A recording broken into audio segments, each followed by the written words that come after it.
It's Coach Greg, and today's topic is a little bit different. It is, what's healthier, peanut butter or oatmeal?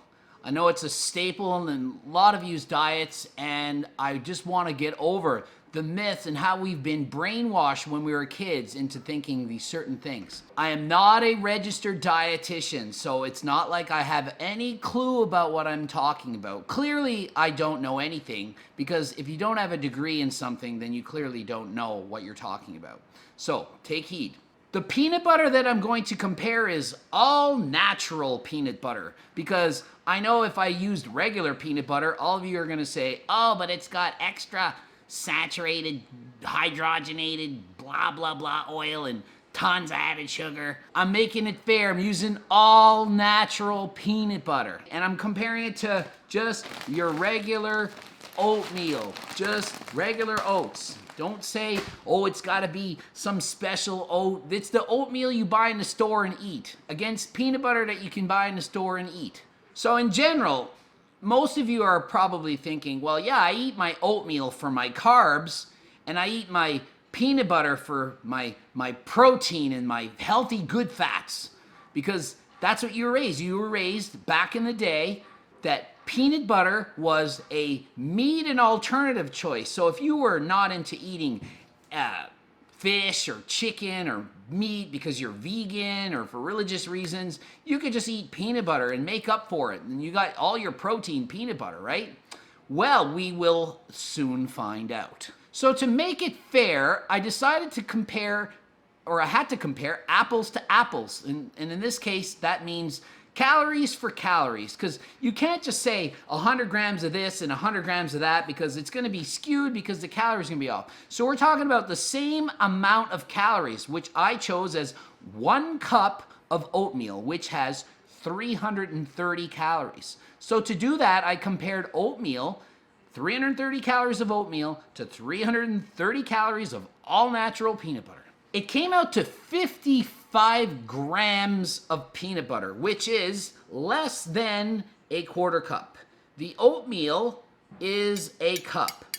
So from a filling point of view, clearly the oatmeal is going to fill you up a lot more, and that's just the oatmeal itself without the water. This is not much.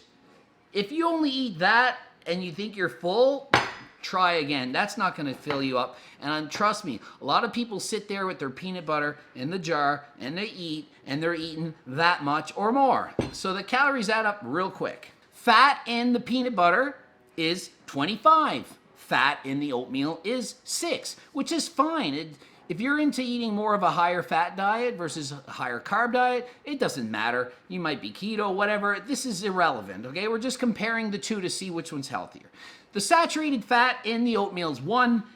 In the peanut butter, it's 4. You might say, oh, well, that makes the oatmeal win. But, well, it's no, because as a percentage of how much fat is in it, it's bound to have more saturated fat. So it's really not a big deal. It's negligible differences here.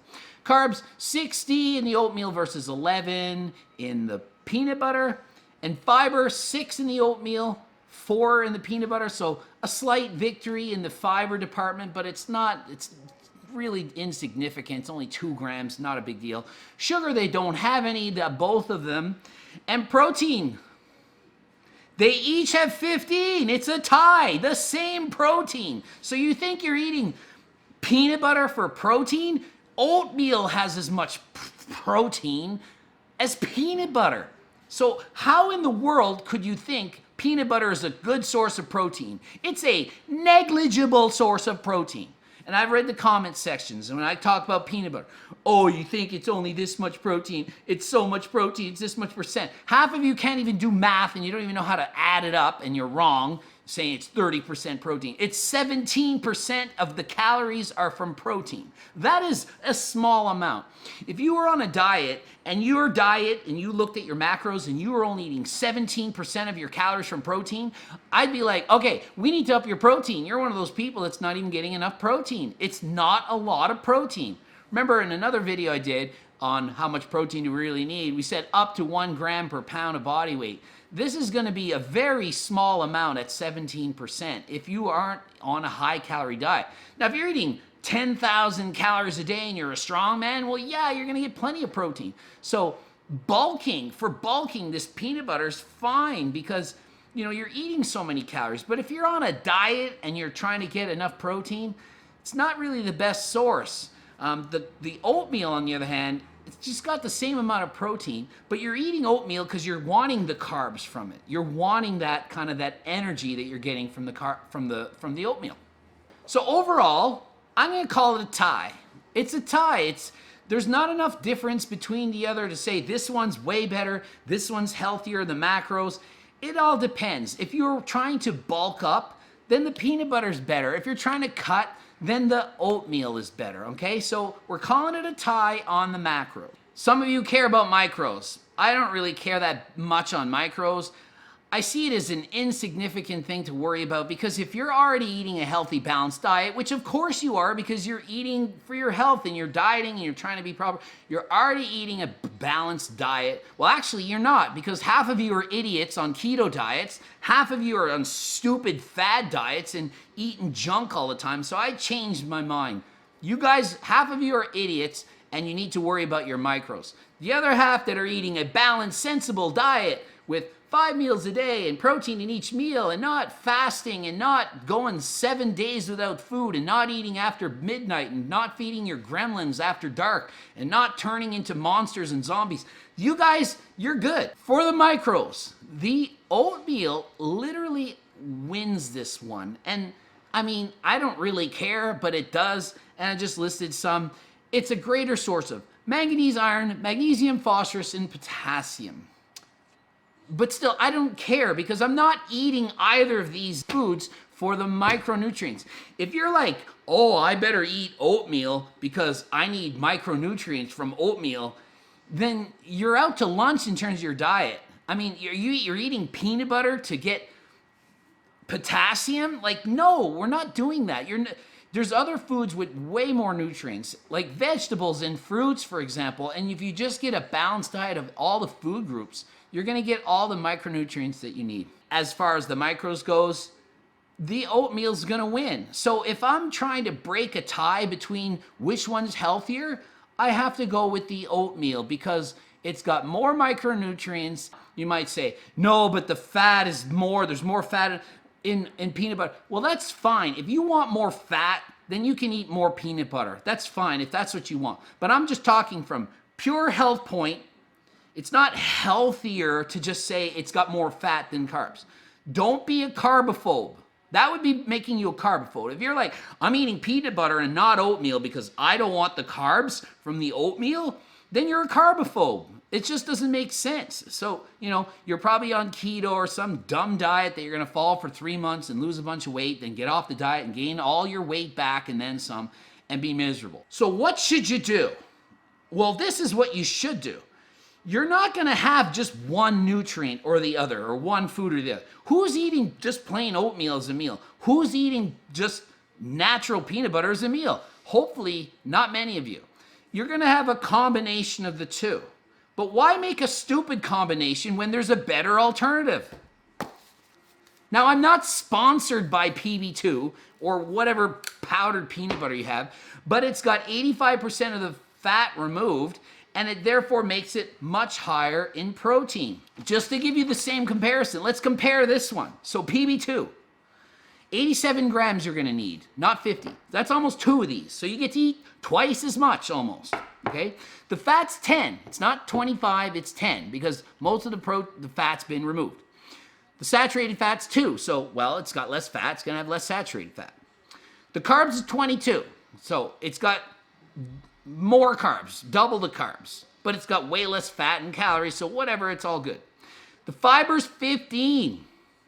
15 is a lot. That's a ton. That's half of what you should be getting in a day. You should be trying to get 30 grams of fiber in a day. This says 15 grams of fiber. Sugars, still 0. Not bad. Protein, 37. The other two had 15.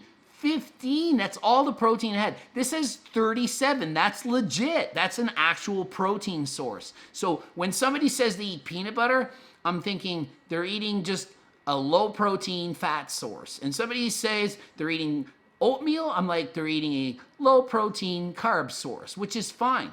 But you want to balance it out and have them both. What you do is you take half and half oatmeal and half peanut butter, but the PB2 version. And then this is what you get. So the same 330 calories. You have 8 grams of fat, 41 grams of carbs, and 26 grams of protein, which makes it pretty decent. It's not amazing, but it's certainly a lot better than eating either or. Why stop there? I mean, we've only got 330 calories. Why are you just gonna eat those two things? Add in some fruit. Add in some Greek yogurt or perhaps some protein powder. Then you mix it all up or eat it on the side or together, and then you add calories and you make it more of a balanced meal. You get more of the antioxidants from the berries, like you could have strawberries and blueberries. Adding some Greek yogurt, you're getting your calcium and you're getting a ton of protein. Or maybe you have protein powder. You're on a high protein diet, you want more protein. Just add in some protein powder. Never think about, oh, the glycemic index of this is this and this. It doesn't matter because it's the whole entire meal put together that matters. That's what matters. Not what's the glycemic index of oatmeal and then, well, it's higher than peanut butter and it's lower than this and high. It doesn't matter. You put them all together, it blends up and then it balances it out. That's eating healthy. And if you're eating 5 meals a day, the glycemic index doesn't need to be all super quick and super short and worry about this and that. If you're only eating 1 meal a day or fasting and eating a certain window, well, you got to make sure after the 16-hour fast that you're getting in your whey protein, your fast digesting protein. And then before the fast ends, you need slower digesting. You better get your casein or your steaks and so that it digests slower and gives you energy throughout. It's a lot more work. I do fasting diets. People, I don't like fasting. It's not like I don't coach people who fast. I mean, I've coached probably 25 people on Ramadan and they only eat at night. You think that it's their religion. We're going to do the diet the way they need to do it. But of course, I make it appropriate for what they're doing. Now, is it ideal for muscle? No, we know it's not ideal, but you make the most out of it. It's not forever. So in conclusion, oatmeal wins over peanut butter, but PB2 over peanut butter and over oatmeal is a clear winner, not even close, way better. But the overall best winner is the people who blend in all the different foods together and eat it together in one big meal, put together with all the different micronutrients, macronutrients, the carbs, fats, protein, everything blended together, and they're spreading out their meals 5 meals a day for maximum muscle growth. If you want to see another video, right there, GregDoucette.com for coaching, and follow me on IG, Greg Doucette, IFBB Pro, and click the video if you liked it.